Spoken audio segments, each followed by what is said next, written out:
Can we start? I think so, maybe. Yeah. We have Ercole who's joined the round table. So, hello everyone and welcome to our panel, which will be dedicated to AI and European sovereignty. Today we will having a stunning panel with Arnaud Muller from Cleyrop. We have Vincent Rapp, Bpifrance. We have Samuel Profumo from French Czech Brewers. We have Samuel El Sayed from Mistral AI, and we have Jérôme Sandrini from Dassault. So, we will start by our speakers. Everyone is going to introduce himself. So, yeah, you have a microphone. Hi, my name is Samuel. I come from Brussels. I work in the media industry, but I'm also very passionate about the startup ecosystem, and that's why I work with French Tech Brussels as Benevol for now 3 years, and I'm very happy to be here and discuss the sovereignty topic, which I think is crucial for all of us. Hi everyone, very happy to be there. I'm William. I work at Mistral AI. I joined the company at the very beginning in June 2023 as a founder associate, so I've been working with the Arthur mentioned on various topics, but the main focus right now is to create a sovereign offering for basically startups, administrations, industrial players in Europe, and so that is also an important topic right now, and we are going to cover it with Jérôme Sandrini from Mistral also, because we just released a partnership a few weeks ago, so really happy to be there and explain what we do. It works? Yes, okay, perfect.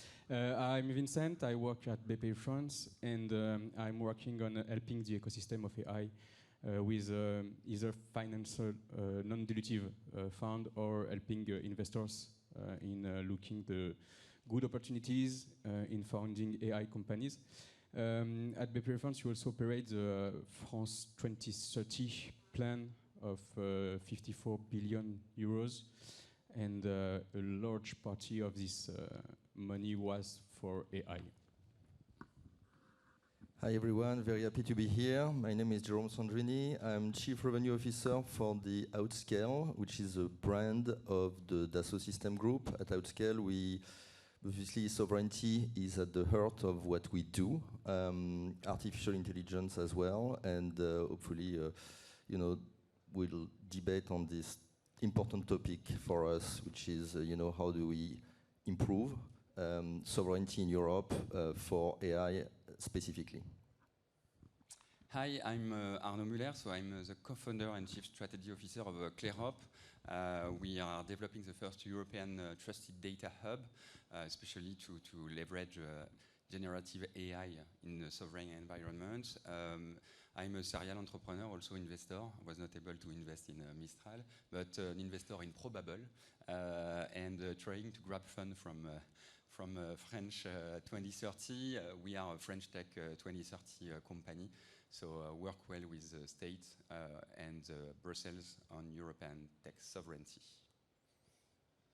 Okay, thank you, Arnaud. We will dive into key topics today, including funding, independence, solutions and offerings, and the AI Act. We'll also look at how we can boost the growth of AI in Europe, and while keeping our strategic autonomy intact. I'll be using my notes to make sure the questions I ask are clear and targeted to get the most from our expert panels. So let's get started, and let's begin with the big picture. To all of you, I'd like to ask, why is European sovereignty in AI so crucial at this moment? And what do you see as the main challenges Europe faces in becoming a leader in AI? Arnaud, maybe first? Okay, if you want. So happy to start with this question. So from my perspective, we have an unfair advantage in France, and we all know this. We can be proud of our excellence in our scientific domain of AI. It's not new. So we have many famous people like Yann Lequin, you may know. We have Luc Julia behind Siri, behind Meta. We have now Mistral. we have the most prestigious school, like ENS Cachan, like Polytechnique, and etc. So we have everything in terms of global leadership in academic, in scientific, and you know it's deep tech AI. So we have the talent, and in this industry, the knowledge is key. So we already have the most important ingredients of the recipe. Next topic, we need trust. Basically, you know, when it comes to AI, we are, from an American perspective, a socialist country. So a socialist country means that we are kind of humanist people and taking care of leveraging AI without killing our mother, I would say.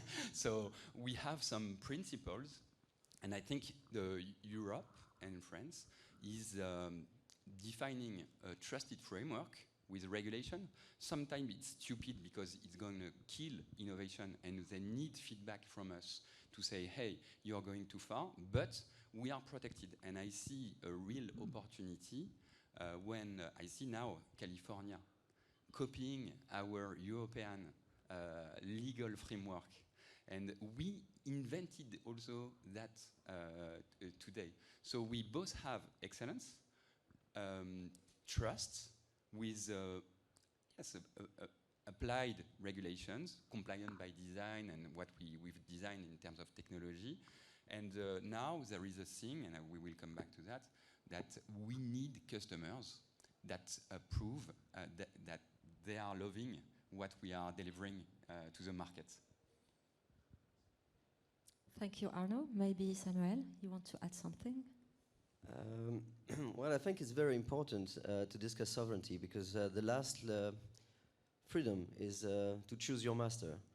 Yeah. I want to say that it's very important because competing with China and the United States right now is something that is going really crazy. But I want also to state that the value at the heart of Europe and the mission, and Jonathan was stating that you need to keep to your value, and Europe needs to keep to its value.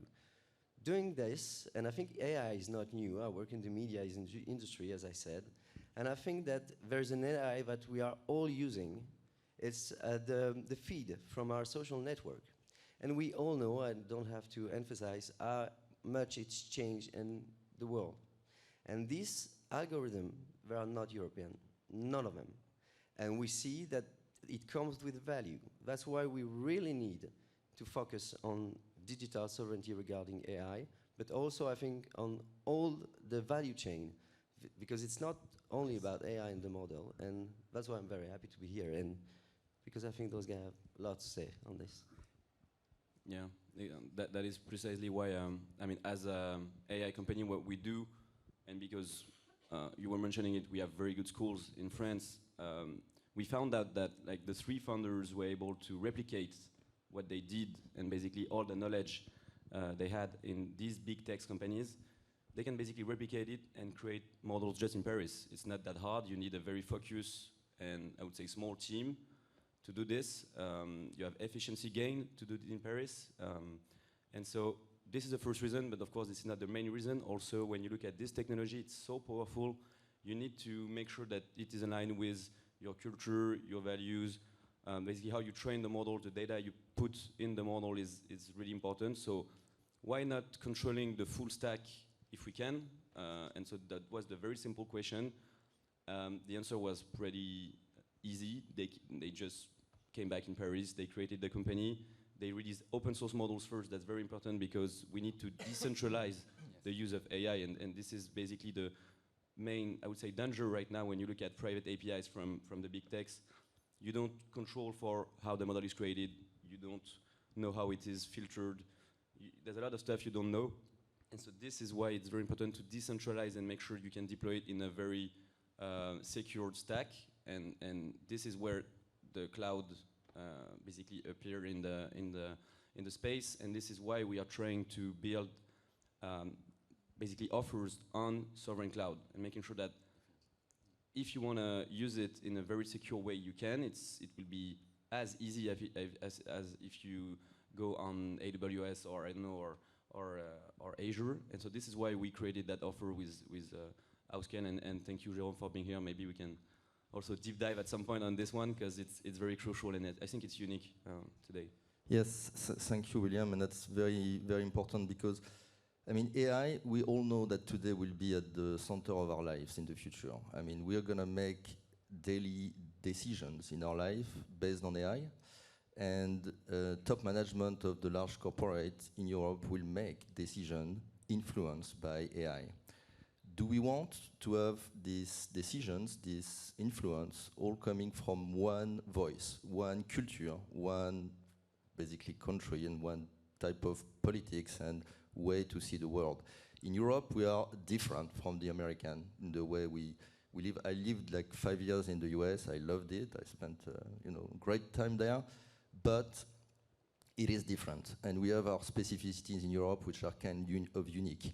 The way the models are built today, from the large US corporation, the way they are trained, the data that is used to train these models, obviously have influence on the type of response you will get from your AI, of the specific use case that you will be using in your day-to-day life. So we need to be very careful about that, and we are lucky to have Mistral, which is really a European company. At this, and they probably their future is going to be very bright, and they can be, as successful, if not even more successful than the largest AI companies out there. So we need to make sure that companies like Mistral remains European. Obviously, this goes through the financing of those companies with European funds. We've seen many startups, very successful and very promising startup, born French, and now they are American. That is a typical, I will say, process because the funds are coming from the US, so we are losing our successful IP to the American. So we need to make sure that we preserve those type of companies, and that we help them to develop and grow with European purchasing, with European corporate and administration spending in those companies. So that's very important.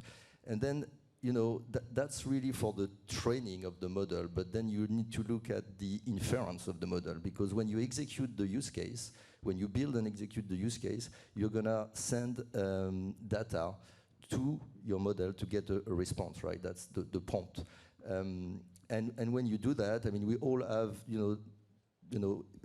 examples of people, whether it's students or actually colleagues, that leave a meeting room after a meeting room after a meeting where they took notes from the meeting, and they're going to inject those notes into ChatGPT to try to build, very nice minutes in the perfect English language, and distribute those minutes to all the colleagues.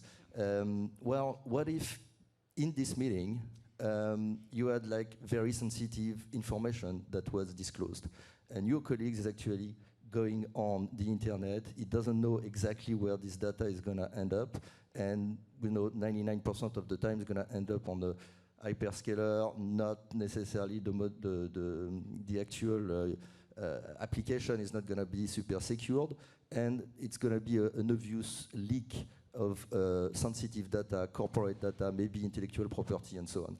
And that's why the execution is very important, to be secured from beginning to end. And that's what we are offering with the Outscale Cloud, which is Secnum Cloud qualified. We are lucky in France because we have Secnum Cloud. I don't know if we'll have time to touch on that, but unfortunately in Europe there is no equivalent of Secnum Cloud, and it's pretty much far from that. Unfortunately, there is a lot of lobbying and influence from the US to prevent that, because what Secnum Cloud offers is obviously the insurance to not be, to be totally immune from the extraterritorial law, meaning that US government cannot access your data. And that's the key to sovereignty and the European sovereignty, that US and Chinese government cannot access European sensitive data. And that's why the cloud stack, sorry, I'm a bit long here, but that's why the cloud stack is super important yeah, on the execution of the AI-based use case. Yeah, I will not come back on technical part because I think either William or Jérôme did say some great stuff about why tech has to be European from IP to privacy. But then, when it comes to founding, I think there is really something that European must do. We also, maybe the Draghi report about how Europe can be tomorrow a big actor in AI. And I think we have to think our founding of tomorrow as a European, altogether big nation. We did some great investment in France with France 2030. Like I said, we had something like 54 billion euros with maybe 2 billion on AI, either on companies or research with cluster AI. But let's be clear, it's not enough. When we saw the big numbers they have in US and or China, we have to keep together. We have found, when we saw what Germany can do on AI, they have money. In France, we have money, but now we have to think about how Europe as a whole in a big country. And why is it important? It's because I think we have it's important to not underestimate the European market. The European market is good, is big, and we have to address it with sovereignty technology. I think it's really important. And for that, we have to think now what infrastructure at scale will be tomorrow. Today, we are mainly focused on training, and it's important because we have to train models, etc. But why tomorrow? Tomorrow, when we will have to address servicing and how to respond to all the use cases we have to in industry or in education or whatever, we have to think now how to build our infrastructure to respond at this scaling, which will be really big, really big. Thank you, Vincent. William, maybe you can share with our audience your feedback on funding, on financing, and so go ahead. Yeah, I mean, that's quite a topic. So we are very lucky at Mistral because we managed to secure a very big seed round very quickly in June 2023. Of course, backed by both European and American funds, because you can't make it alone with EU funds right now because of a very simple reason. They don't look at the same risk and return ratio. You basically need to make revenue to secure more fundings, which is quite straightforward. I mean, we understand this, but the fact is that in AI, the dynamics are different. You need more money to train the models because it's more like an infra-based business right now. You need to basically build big clusters, and for that, if you want to be competitive, you need fundings. I mean, pretty quickly and in a very huge volume. So for that, of course, we rely on also American funds, but there's, I think, many options today also. So we are looking at everything. Of course, the EU, I would say, market is basically being more and more structured. We can see some public initiatives that are very promising. We can see some, I would say, verticalization in the funds, also in private funds in Europe. Sometimes we can see some biggest funds, some this European initiative, Scale Up, is that Scale Up Europe? Yeah, Scale Up Europe. So this is really promising. This is where we have to go, basically building bigger funds in Europe that can deploy like several hundred million euros on one deal. And so this is lacking right now, but I'm sure policymakers are looking at it and we'll make sure that this will not be a problem in a few years. Thank you. So we are moving to technological independence. I have a question for Jérôme. Can we talk about the recent announcement of at Outscale Experience Summit and how it highlighted your ambition for French and European tech sovereignty? Yes, sure. I mean, we were very happy and very proud to announce a few days ago, a few weeks ago, the partnership we have built with Mistral AI. We are basically launching on the market LLM as a service offerings that are bundled. So we offer, as you know, I hope most people know, we offer sovereign GPUs. Obviously, we know that to execute those models from Mistral and obviously others, you need GPUs. If you really want to cover all the stack, those GPUs must be SNC, I mean SecNum Cloud qualified, which is the case of our GPU environments. So we worked with Mistral to optimize, define what will be the best possible configuration for their commercial models. So we are looking at the three models, the Mistral Small, the Codestral, and the Mistral Large. And we've built a specific GPU-based configuration with the VMs and all the memory and storage necessarily to execute those models. And we provide those models to customers really in a very easy way to deploy, where when you start using open source and trying to build your own configuration, you end up with usually spending much more in compute power than what you really need, and you end up spending a lot of time putting all the stacks together. So what these offers provide to our customer is really something packaged. You click and it's you directly have access to your environment and are able to execute your use case.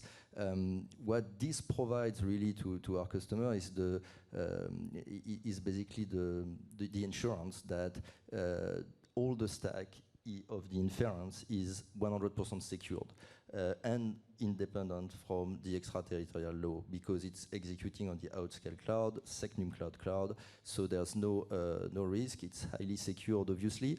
And obviously, it's relying on Mistral AI commercial models, which are obviously, as we say, comes from a French company. So with all the specific, I would say, insurance that it doesn't have all the bias that you can get from other providers, and also which is very important, as we see today in the news, is like Mistral AI is able to certify that the data that has been used, the data set that have been used to train the model, they have all the license and right to use this data, right to access this data, which is, as we know, not always the case for the model. So that's super important, that stack. So in France, obviously, we are looking at targeting number one, the public sector. It's an obvious customer of this offering, but not only. I think it's very important that clearly large corporations are more and more asking for SecNum Cloud-based environments. They want to build their own use case internally, their professional enterprise chat for their corporation. I mean, they are not going to use an American model running on AWS or Azure. They want to use Mistral running on a sovereign cloud like Outscale. So very important.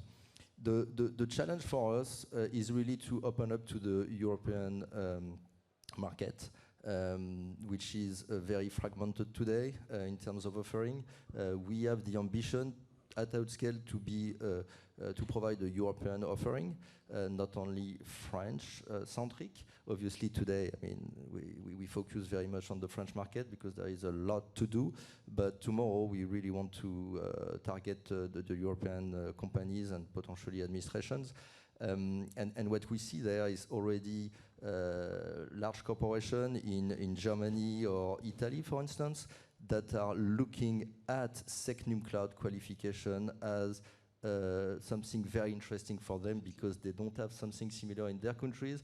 And unfortunately, we don't have anything similar at the European level yet. And when I say that, we don't have anything similar, it's not really true, because all the work has been done to provide something very similar to SecNum Cloud, except that the politics will not vote and publish this highest level of sovereignty because of influence from the US. Yes, definitely, and maybe it's an unfair advantage for us because you see, as an entrepreneur, I see in any kind of constraints an opportunity. So if we want to be the leader, so Paris as a European leader in AI, and if we can provide to the global market, European and global one, the most important level of security, like you may know, GAIA-X level 3, like you Absolutely. are able to provide, like we are doing today with the nuclear, so nuclear maintenance, for sure, and that's something I want to precise. Yes, it's possible to do that, so it's already working into production. So if you have people saying that it's not possible, it's completely kind of disinformation. You can run Mistral on your laptop. You can run Mistral on a secured, very trusted Systèmes cloud, whatever. So, and it's as a service model. So everything is really simple and ready to go. And what we did, thanks to Bpifrance, you know, you may know NG and the Health Data Hub. And so Bpifrance financed our project. So it's coming from my brain 2 years ago. I decided to create what we call the European Data Infrastructure and Services Initiative with the CTO of Dassault, Benjamin Laplan, and with AWS and with Azure, just to make sure that we can provide several clouds. So we are not living in Station F, we are living in a global planet, and so we definitely need to combine with this American reality. So that's the market today. So we need to build bridges with AWS. We need to build bridges like Google Sense with Google. We need to build bridges because when you are NG, you need those. You are a global company and you are operating your business in any country in the world. So we are not like, you know, Brittany people. We are not living in Asterix world. So that's something I want to say because I'm a truly believer in European tech sovereignty. We can provide both, and we did that already, and it's working. You can train anything on public data or non-sensitive data on AWS or whatever, and for anything related to sensitive data, especially your personal data, your children's data, your industrial secrets, you can easily come to Outscale or maybe the other one, which is trusted OVH Cloud, and say, okay, so multi-cloud is a reality, so it's the best way to make sure that we are managing our risk and the cost you explained. And so what we are doing now is providing this agnostic multi-cloud infrastructure, so you can leverage Mistral and open source frameworks in, I can say, you know, it's freedom. So that is super important. We just said to the multi-cloud. I mean, at Outscale, we don't push for a one cloud only solution. I mean, we are conscious that you know, when you look at the catalog, the service catalog from the big hyperscaler. I mean, we don't compete with that obviously today. So you will still need AWS, you will still need Azure, but you can use Outscale for very secured and very sensitive data. That's an important point. The other point is that it is possible to get everybody together, including the Americans, to agree on the highest level of standard. GAIA-X has done it. Unfortunately, it isn't yet applicable because there is no per se qualification and audit companies that can audit specific. It's starting. I hope this is gonna go this way because since the politics are not able really to implement and to decide on that, at least maybe the private sector will push it. We are funding them. Basically, there is a demand, there is a market, especially to make sure that policymaker can, and that's the call yesterday, you may heard Guillaume Avrin, and so we need to make sure that policy are well applied. So we need basically trusted third parties.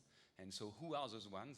Maybe functional ones, maybe technological ones, but we definitely need to finance them.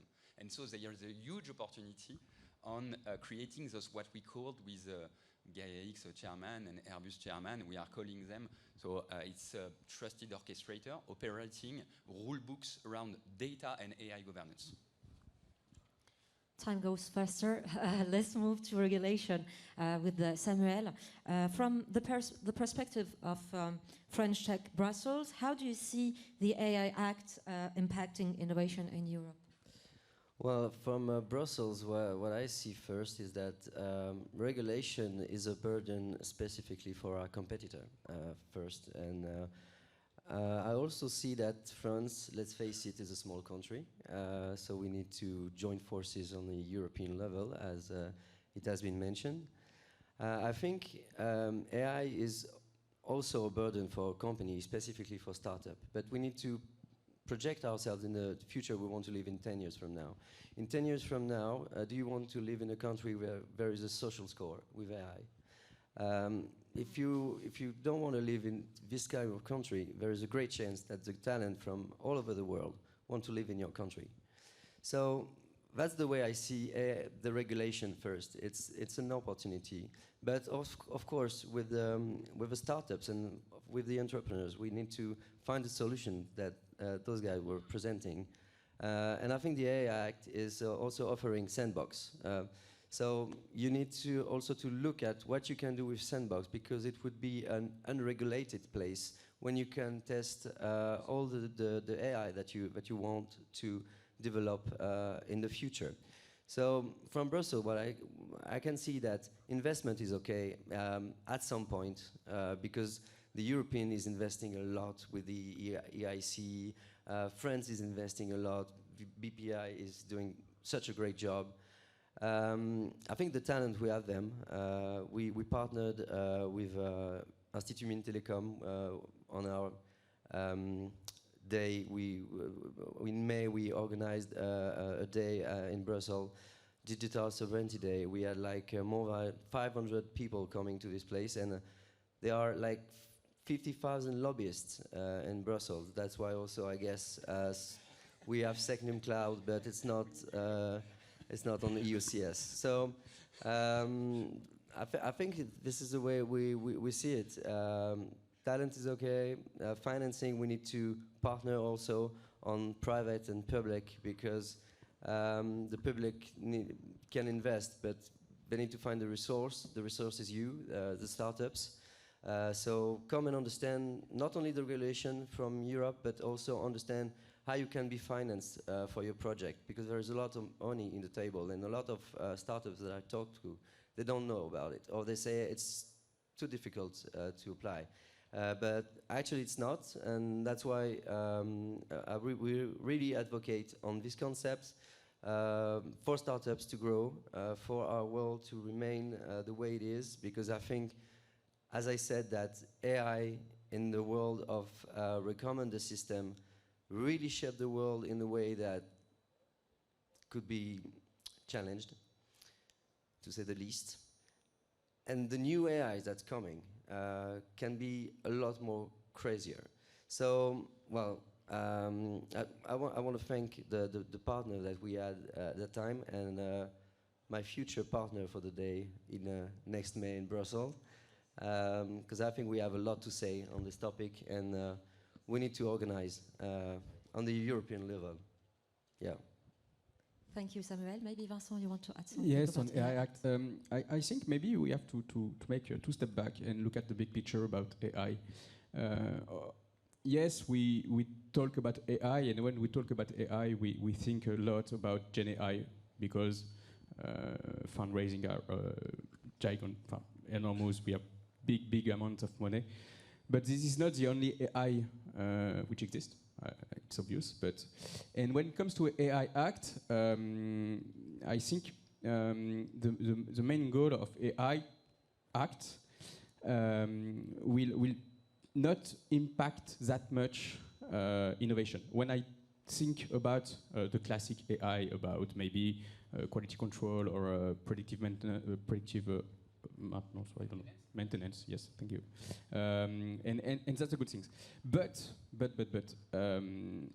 the thing when it comes to Gen AI is, I think, a bit more tricky. We have the sandbox are really very good things, because we have to be able to deploy Gen AI systems and to look what they can do in the case and I don't know in the perspective of AI Act. Okay, but what we are seeing is that the cost, and maybe Mistral can talk about it, I don't know, but the cost for an AI company which is doing Gen AI to respond and to answer to the AI Act is maybe a bit too much. That's the thing.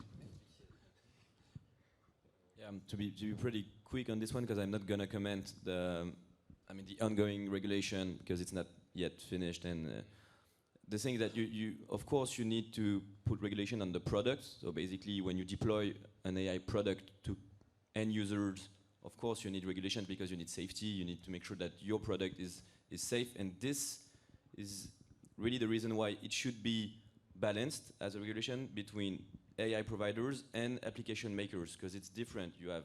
We build models, so we are the basically technological makers, but I mean, then it's not the end. You have a lot of startups building products on top of our models.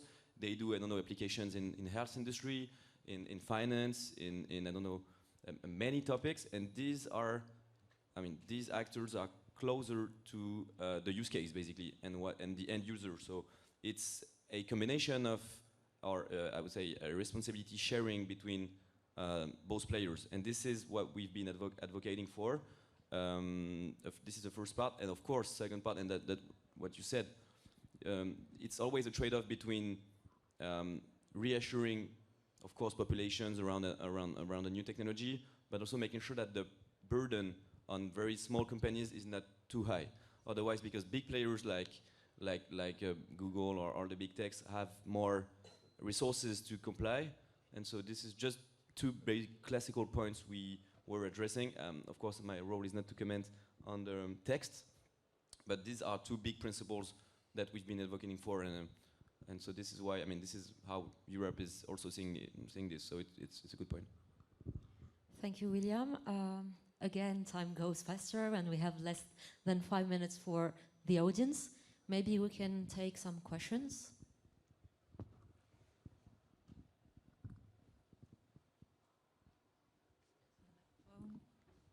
Okay. Does anyone have any questions? All right. Good job on the microphone.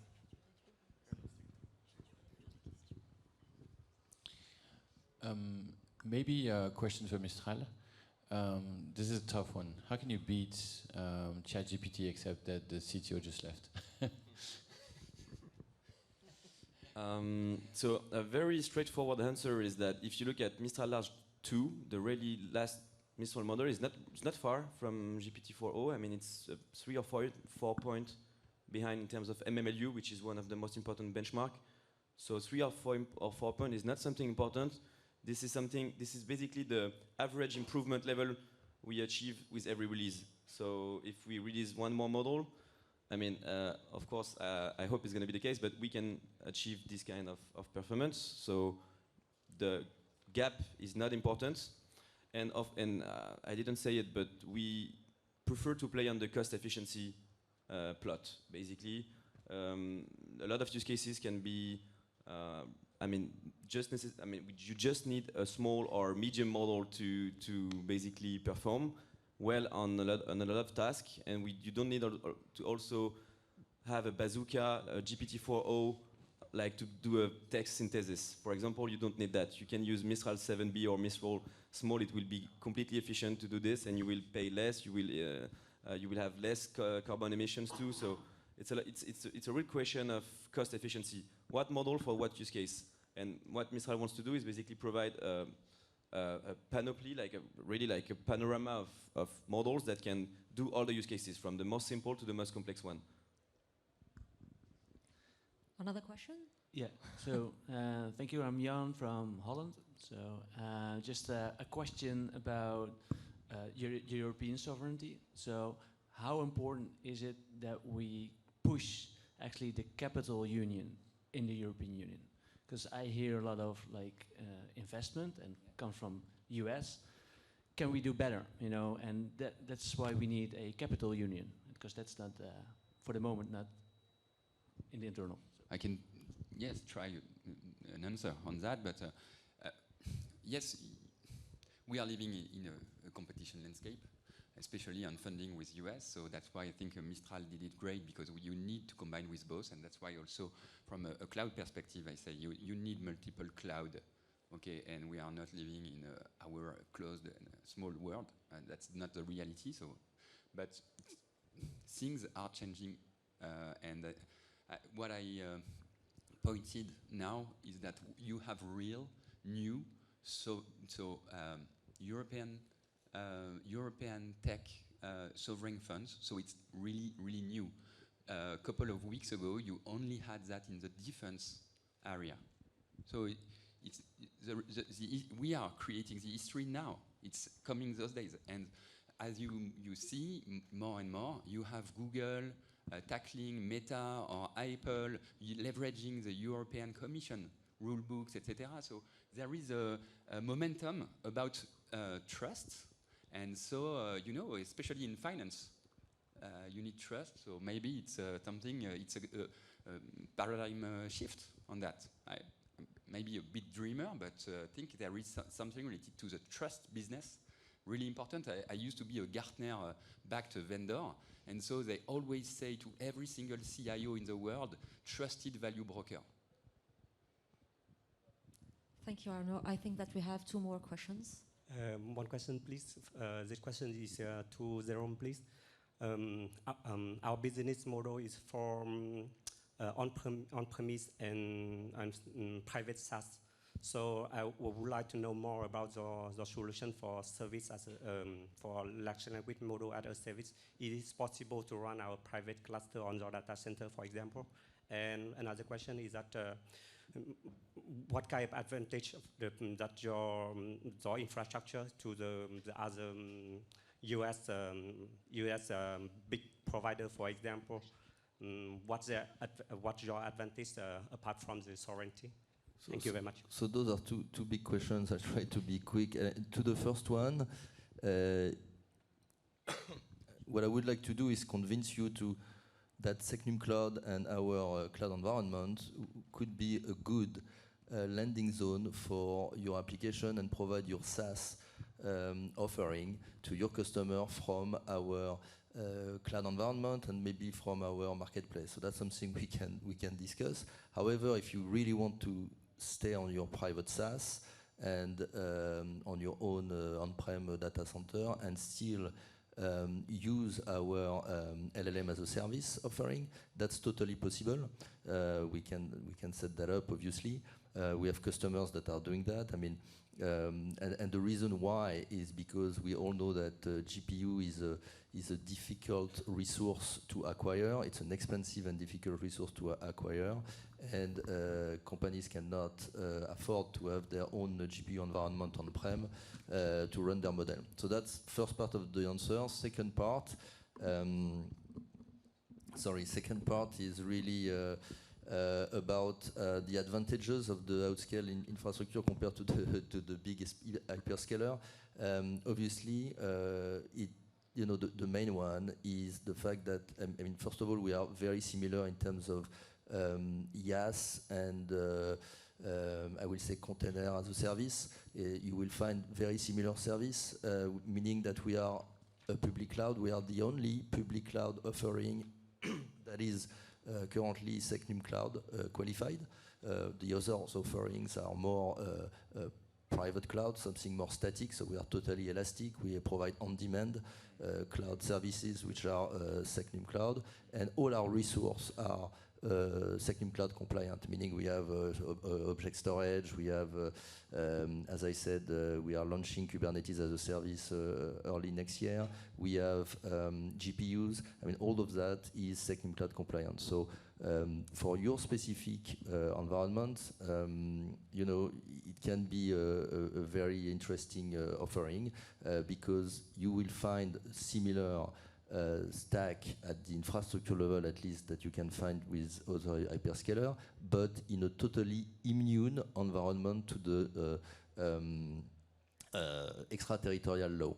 So, example, I mean, we have customers that are coming from the defense industry using private and public, which are using our environment because obviously it's highly sensitive data, not defense secret type of data, obviously, but sensitive enough, and they cannot afford to have this data in, I will say, a public cloud, an American player, but they have decided that Secnum Cloud is enough for them to operate their system on our environment on the cloud. So it's a good alternative to on-prem. That's what we are pushing. Secnum Cloud for European company is a good alternative to on-prem.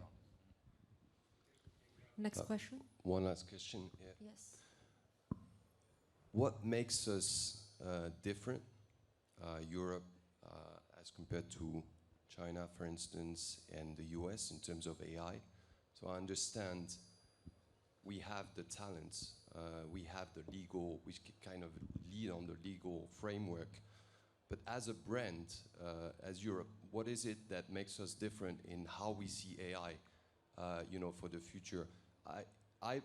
This is an open-ended question, but I believe we need to build a brand. We need to build something that people feel when they think about Europe's AI.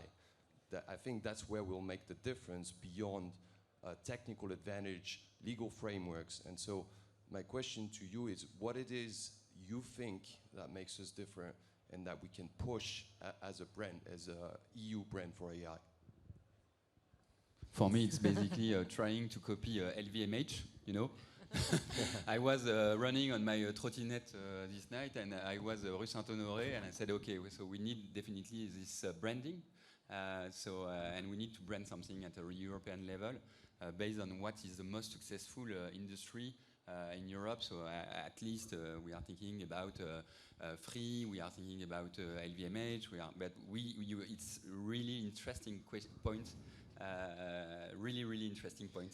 Basically, we need something different that the US are providing, and what's our unique selling point. Yeah, my take on that would be that maybe we can't see exactly where the value is right now, but AI is an infrastructure that needs to be built with both public and private investment in order to shape a desirable future. So maybe the brand is not really something right now, but if you look 10 years forward, I think it will be very clear if we regulate correctly, if the players here succeed in what they intend to do, I think will be very, very different, and the question would not stand anymore, and that's my hope. Okay, one last question. Can I go ahead? Okay, my question is directed to Arnaud. What can Europe do to attract and retain top AI talent, particularly in the face of competition from the US and China?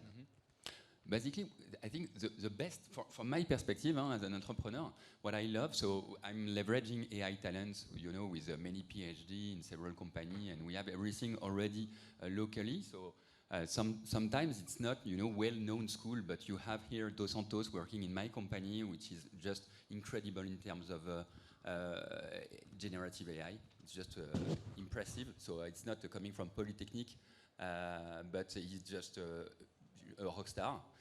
So that's something we need also to leverage our talents. And I think the best way is to do like Mistral did. Basically, take the well-known and the most brilliant people, leveraging experience at Meta, Google, etc. And in our academic world, we are every single good researcher is well connected to the rest of the world. So it's basically open source knowledge. So it's easy to say, hey, young French, you have to travel. You have to leverage the best experience everywhere, and maybe you will be comfortable when you will educate your children, and you will need to be maybe too close to your family, etc. And there is something really interesting. I'm coming from Normandy, to live, in a nice place, and to have so unique talents and and rockstar in little village, and we are kind of a decentralized country and continent, so it's interesting. We have unfair advantage here, so it's really attractive. You know, my perspective, I want him to be the most rich guy in our small and in our poor village. You see? Just one quick note. We're officially on break right now, but if the panelists are in agreement and the audience still has questions, we can take more questions. But if you need to move on to your next thing, that's understandable as well. Are there any more questions from the audience? I think there's a lot more questions because this is a really popular subject. Just to add something to the attractivity, because I think it's important. There is two things I think talents want in the world, not only in Europe. It's salary, it's important, but it's capacity. It's capability to train and to do the work they want to do. And I think we have to work on that in France and in Europe. I think it's really important to provide capacity to talent to try and to test their research. And to work with Mistral and the top-notch talents, because you know, it's not now running after a company or an employer. It's just running. Are you looking to work with Antoine Borde or Yann LeCun or Antoine Arthur Mensch? That's the reality. So it's basically pay it forward, you know, like Americans do. Hello, everyone. I just have a question for Vincent, Rapp, Monsieur Vincent. In fact, I come from a startup based in Station Lab. I work in we work in the AI to build a top AI for enterprise. That's why the subject is very interesting. The question is about how it's about the support for the startup like us to move on, because you know, when we work with the big company, it's very difficult for us to get the customer to build trust, and how we can get the support, because the small startup like us, it's very important. In my point of view, it can build the second Mistral, something like that, and how the firms European, in particular in France, Bpifrance, can have and support us. Thank you so much. Okay, so we have these massive investment plans in which we helped a lot of companies.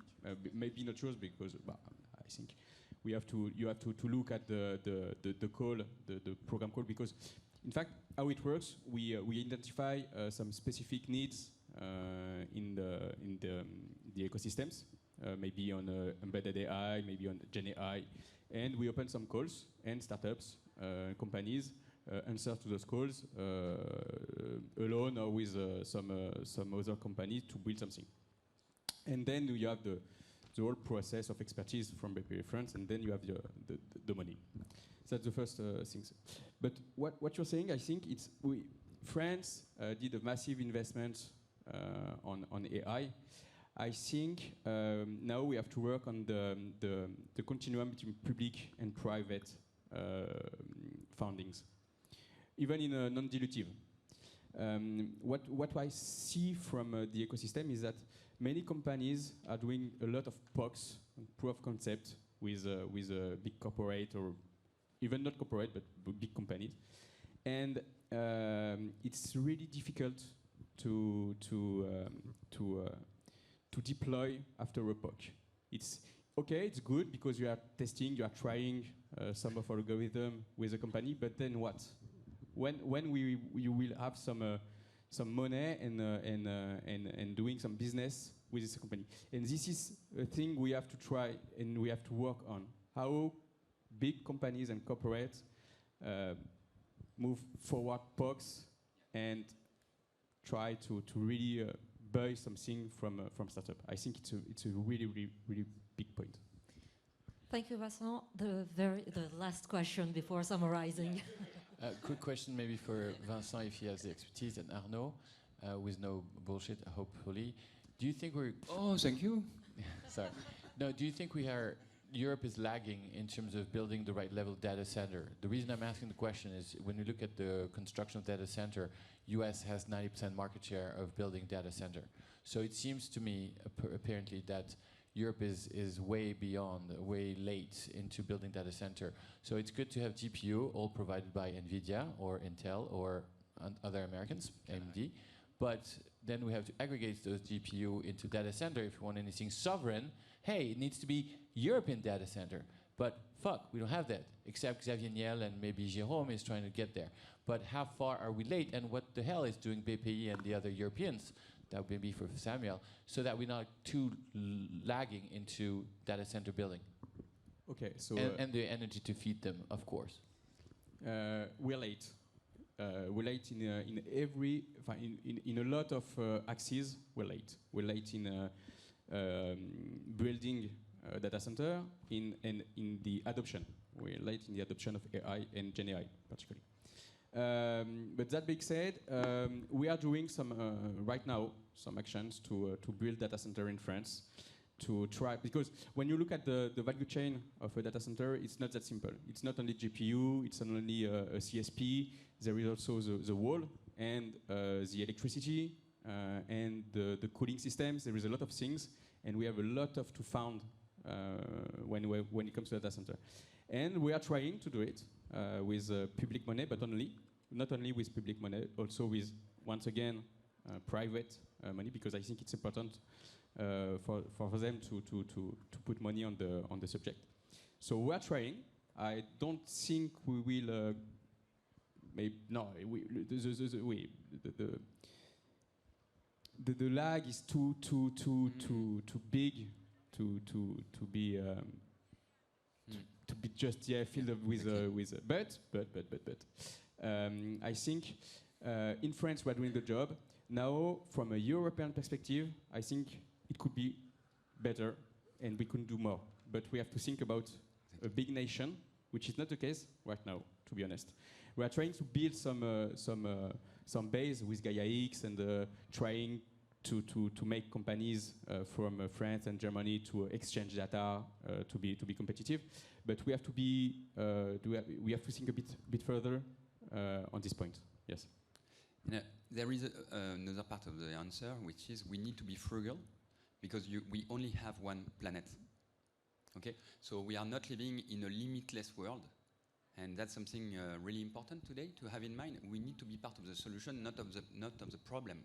And AI today, as it's running, with hyperscaler and everything you see, is just an amazing problem that has not been tackled. And I was yesterday night with the founders of Profumo, coming from Germany and France, so PhD, impressive people, working on the new RCEP model, frugal UI, so AI. And that's said by William. You need lean startup in everything you do. Think like Toyota, think like Dassault. They were only 10 people running Mistral. Only 10 people. And so that's, I believe in like Jack Ma, you may know Jack Ma, and he said you need to be poor and to think like a poor. And when it comes to planet and environment, we need to think this way. Definitely. Okay, we'll have to train model, but why everyone is training his own private model? We need to have that in mind. Okay, before we wrap up, I'd like to take a moment for some key takeaways from our discussion. So first, it's clear that fundings play a critical role in the development of AI, and there is a need for a balance between public and private financing to ensure European startups can grow and compete globally. Second, we talk a lot about regulation. It's a double-edged sword. It is necessary to maintain ethical and secure AI development. We need to ensure that regulations like the AI Act don't stifle innovation. There's where collaboration between governments and tech companies becomes crucial. And third, Europe needs to continue investing in talent and open source solutions. It's very vital. And finally, aligning demand and offer is key, ensuring that what startups develop is relevant, not only to European markets, but also globally, will be critical for Europe's success. I'd like to thank all of our speakers for being with us today, and you, to all of you for participating in this important discussion. Thank you. Thank you. And finally, follow French Tech Brussels on LinkedIn and come to our event in May. Yeah. And also French Tech Normandie. We'll be starting up with another talk in just a few minutes about on sales excellence.